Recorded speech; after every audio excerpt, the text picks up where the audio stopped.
Pregnancy का बहाना बनाकर अपने पतियों को सबक सिखाए। अब सुनिए आगे। मम्मी, आपने जैसा कहा था हमने वैसा ही किया, लेकिन देखिए ना, विवेक का हाल तो वैसा का वैसा ही है। घर में ना सुबह का नाश्ता बनता है और ना खाना। नौकरी पर जाने की बात करूं तो खाने को दौड़ते हैं मुझे।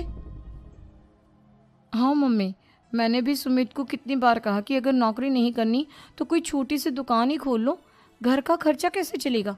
देखो दोपहर के 12 बजने आए और जनाब अभी तक सो रहे हैं। हाँ मम्मी, ईशा और सुहाना ठीक कहती हैं। अविनाश का भी यही हाल है। जब मैंने अपनी प्रेगनेंसी के बारे में कहा तो मुझसे कहने लगा, अरे दूसरी लड़कियां तो 9-9 महीने तक नौकरी करती है, बस डिलीवरी के टाइम छुट्टी लेती है। मोहिनी, तुम भी नौकरी करो। अब मुझे कहाँ नौकरी मिलेगी। मम्मी बताओ अब मैं क्या करूँ। हे भगवान, क्या सोचकर घर जमाई दामाद लाई थी मैं कि मेरी बेटियां मेरे पास रहेंगी और खुश रहेंगी, लेकिन इन आलसी दामादों ने तो हमारी जिंदगी को भी प्रॉब्लम में डाल दिया है।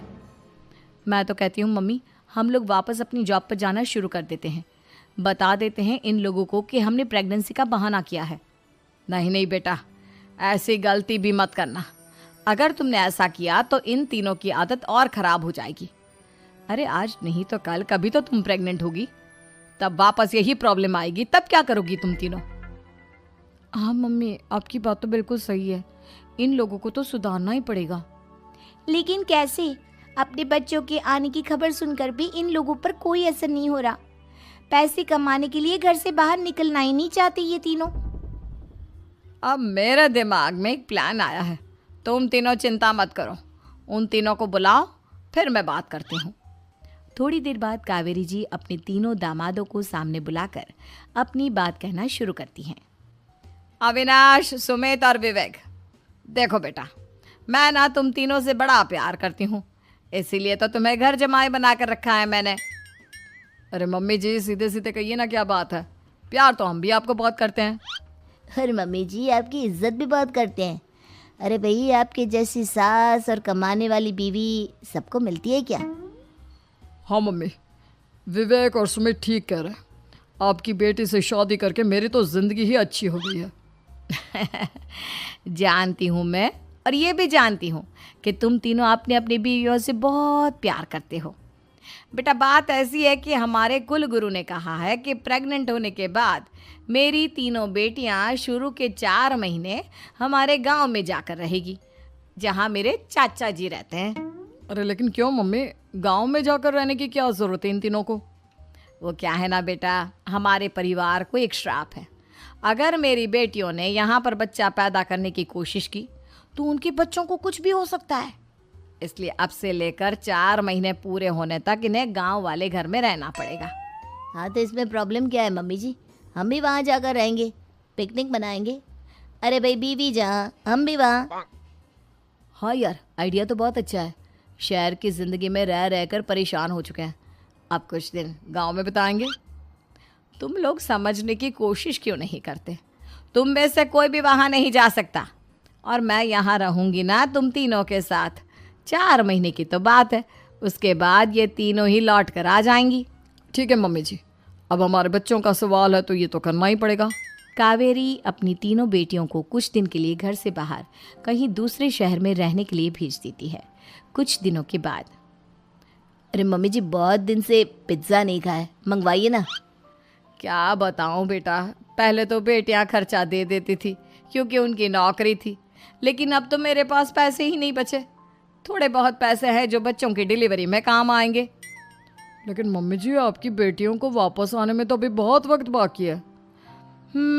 वही सोच सोच कर परेशान हो रही हूँ। सोच रही हूँ कल से दूध भी बंद करवा देती हूँ। अब दूध वाले को देने के लिए पैसे भी तो नहीं है ना।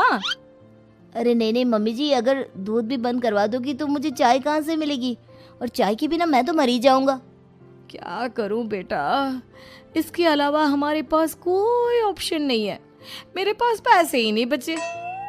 इस तरह कावेरी जी धीरे धीरे अपने तीनों दामादों को पैसे देना बंद कर देती हैं और घर में खाने पीने की चीज़ें लाना भी बंद कर देती है। अब वो तीनों बुरी तरह से परेशान होने लगे थे और इसलिए एक दिन तीनों प्लान करके घर से बाहर निकलते हैं और बाजार में जाने के बाद, यार अच्छा खाना खाए हुए कितने दिन हो गए, पता नहीं कब अच्छा खाना मिलेगा। हमारी बीवियों के जाने के बाद तो हमारी हालत भिखारियों जैसी हो गई है यार। कुछ भी हो, मुझे तो आज पिज्ज़ा खाना ही खाना है। जेब में 1 रुपया नहीं है और पिज्ज़ा खाएगा, कहाँ से आएंगे पैसे? अरे देख वहाँ सामने बोर्ड पर क्या लिखा हुआ है, कंप्यूटर पर काम करने के लिए एक आदमी की आवश्यकता है। भाई मैं तो जा रहा हूँ, काम करूँगा और शाम तक पैसे लाकर आराम से पिज्ज़ा खाऊंगा। जा जा, तुझे कोई काम नहीं देने वाला, हम तो घर जा रहे हैं। चल भाई सुमित।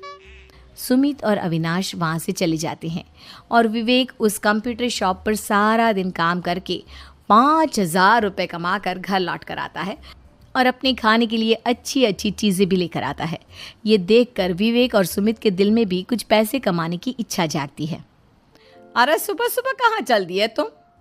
मम्मी जी एक बहुत अच्छी जगह मिली है, कंप्यूटर पर काम करने के 5,000 मिले थे कल मुझे। अगर रोज़ काम करूँगा तो पूरे 40,000 की तनख्वाह। अरे वाह, ये तो बहुत अच्छी बात है दामाद जी, आपको जाना ही चाहिए। सुमित और अविनाश विवेक को इस तरह तरक्की करते देखकर परेशान हो जाते हैं और वो दोनों भी काम की तलाश में निकल पड़ते हैं। धीरे धीरे उन दोनों को भी काम मिल जाता है। अब कावेरी के तीनों दामाद छोटी मोटी नौकरी करके अच्छा पैसा कमाने लगे थे। एक दिन कावेरी उन्हें अपने पास बुलाती हैं। अरे वाह, विवेक 40,000 कमा लेता है, अविनाश 60,000 और सुमित तुम भी 40,000 के आसपास कमा ही लेते हो। कुल मिलाकर तुम अच्छे खासे पैसे कमा रहे हो बेटा। हाँ मम्मी जी, बहुत मज़ा आता है जब महीने के एंड में मोटी रकम हाथ में आती है। पूछिए मत मम्मी जी, घर में रहकर रोटी बना बना कर और तो जैसा महसूस होने लगा था मुझे तो। हाँ बेटा, तुम तीनों की बात तो बिल्कुल ठीक है। और जानते हो, अब तुम तीनों की पत्नियां भी वापस लौट कर आने वाली है। लेकिन मम्मी जी अभी तो उन्हें गए सिर्फ 2 महीने हुए हैं, आपने तो कहा था वो 4 महीने के बाद लौट कर आएंगी। ऐसा कुछ नहीं है बेटा, मैं सिर्फ तुम तीनों को सबक सिखाना चाहती थी कि आदमी घर में बैठकर बीवी की कमाई खाता हुआ अच्छा नहीं लगता।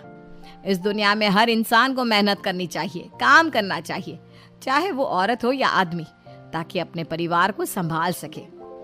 कावेरी की बात सुनकर उन तीनों को अपनी गलती का एहसास होता है और कावेरी उन्हें सच बता देती है कि ईशा, सुहाना और मोहिनी शहर में ही कहीं दूसरी जगह रह रहे थे। शाम के वक्त उन तीनों की पत्नियां लौट कर आ जाती है और कावेरी जी का परिवार एक खुशहाल परिवार की तरह रहने लगता है।